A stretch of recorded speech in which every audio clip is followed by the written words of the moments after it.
welcome to the Webcast for Monday, October 21st. I'm South Ops meteorologist Jonathan O'Brien. Visible satellite this morning shows that the marine layer remains basically non-existent in the wake of offshore flow from over the weekend, with very little in the way of low clouds, even over the water. We do, however, have a good deal of high-level cirrus clouds streaming through, so while today will be a sunny day overall, those high clouds may filter the sun at times. Here's a look at the maximum relative humidity value since midnight last night. We have a pretty dry air mass in place. Recoveries were generally in the fair range last night, but poor in some cases, with a lot of 25 to 40% values out there. And you can see the lack of high numbers at the coastline. So often we see a plethora of 90 to 100% max RH, at least near the coast. But that's not the case this morning, with the marine layer still yet to rebuild following the offshore winds. The weather forecast this week is a quiet one. We're generally going to be under a fairly weak ridge of high pressure for several days to come. We'll see a couple disturbances pass well to our north, but really it's just going to be this weak high pressure pattern in charge. That's going to bring us an extended stretch of warm and dry weather, really pleasant conditions overall, though definitely not a pattern that's going to bring us any moisture, at least into the upcoming weekend. Here's a look at the forecast highs for today. It's going to be a what you see is what you get type of stretch. Temperatures will generally be 5 to 10 degrees above normal for most of this week, with little day-to-day change. Highs will continue to favor the 80s in the valleys and high desert, with 60s to low 70s in the lower mountains. Wednesday will probably be the warmest day overall, with some low 90s possible in the valleys.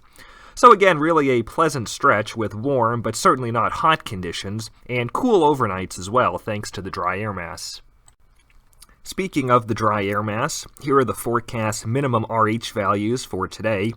Minimum humidity will mainly be in the 12 to 25% range above and inland from the marine layer influence today and right through the weekend, with single digits in some desert areas. There will also continue to be some areas of poor recoveries in the deserts and in favored thermal belt areas.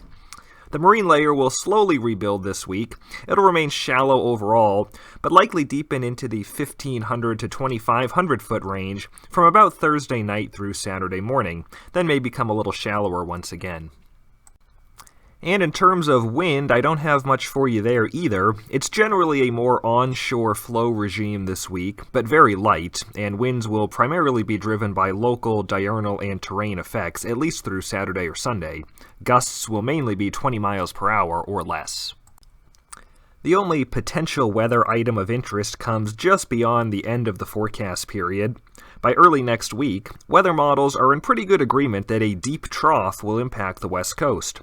This will likely bring much cooler temperatures and potentially some rainfall, but precipitation chances will depend on the evolution of that trough. In fact, most of the model runs this morning are forecasting a drier evolution with a more overland trajectory of the trough, while many of the model runs from the past couple of days showed a much different outcome with widespread rainfall across the region. I would rate either outcome as equally likely, and we'll just have to wait and see what happens the next few days.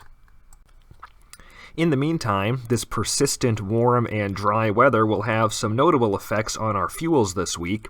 Here's a look at the 100-hour dead fuel moisture for the GAC as a whole. We're drying back out after our recent moistening event, and you can see that while we're still elevated at the moment on the 100-hour fuels, a sharp decline is expected this week. And keep in mind that many finer fuels, the 1 and 10-hour varieties, have already been dried back out to receptive levels thanks to the recent offshore winds. Add that to continued critical or near critical live fuel moistures, and the vast majority of our fuels will be available for burning, especially by mid to late this week.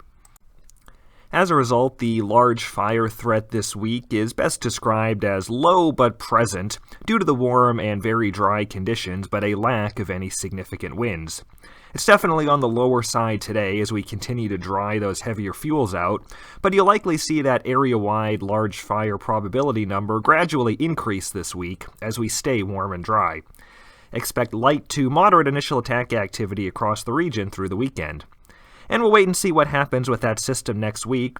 There are definitely some outcomes on the table where that system could effectively be a season ender, but that is very far from certain at this point, and we likely won't know the final outcome for at least a few more days. That's it for today's webcast. Thanks for joining us. The next one will be on Tuesday, October 22nd.